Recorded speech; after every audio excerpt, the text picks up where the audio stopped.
Si tu as une douleur qui part du cou pour irradier vers le bras, il est probable que tu aies une névralgie cervico-brachiale. Dans cette vidéo, je vais te montrer comment l'identifier et te présenter les solutions dont tu disposes, dont un exercice à faire très simple à la maison pour tenter de réduire ta douleur. La névralgie cervico-brachiale s'apparente à la sciatique du bras et elle est due à la compression ou l'irritation d'une ou plusieurs racines nerveuses qui sont la continuité de la moelle épinière. Ces racines sont les racines C5, C6, C7, C8 et T1 et sortent entre la quatrième vertèbre cervicale et la deuxième vertèbre thoracique. Et donc, comment savoir si on est atteint d'une névralgie cervico-brachiale? En général, elle va provoquer des irradiations douloureuses qui vont partir du cou pour se propager dans le bras, parfois même jusqu'à la main. Le trajet douloureux, il va différer selon la racine nerveuse qui est comprimée ou irritée. À cela peuvent s'ajouter des sensations de picotement, de fourmillement, d'engourdissement, de décharge électrique ou de brûlure. Et à votre avis, à quoi est due l'irritation ou la compression de la racine nerveuse?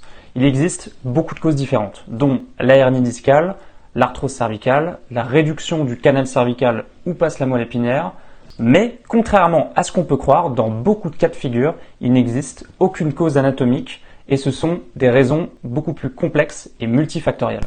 Si la racine nerveuse est comprimée soit trop fortement, soit depuis trop longtemps, il est probable que le nerf commence à perdre de sa fonction. Et là, vous allez probablement remarquer des pertes de force dans l'épaule, le bras ou la main ou des troubles de la sensibilité au niveau de la peau. Si c'est le cas, je vous conseille d'aller voir un médecin assez rapidement. Bon, maintenant, quelles sont les solutions que vous avez à portée de main? Déjà, premier réflexe, vous allez voir un médecin si les douleurs sont trop fortes ou que vous avez remarqué des pertes de force dans votre membre. Ensuite, il y a tout un tas de médicaments ou les infiltrations qui peuvent réduire la douleur, mais par contre, ça ne réglera pas forcément l'origine du problème.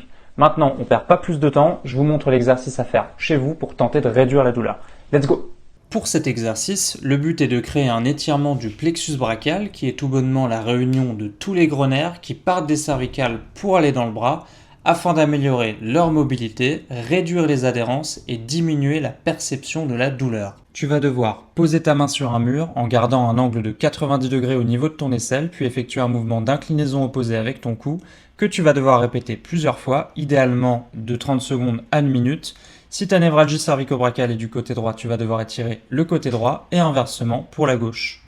Si l'étirement provoque une trop forte douleur ou des symptômes associés, il va falloir réduire l'intensité de l'étirement. Première solution, vous décollez la paume de main de votre mur. Si ça ne suffit pas, ne faites pas une trop grande inclinaison avec votre cou, réduisez l'amplitude du mouvement.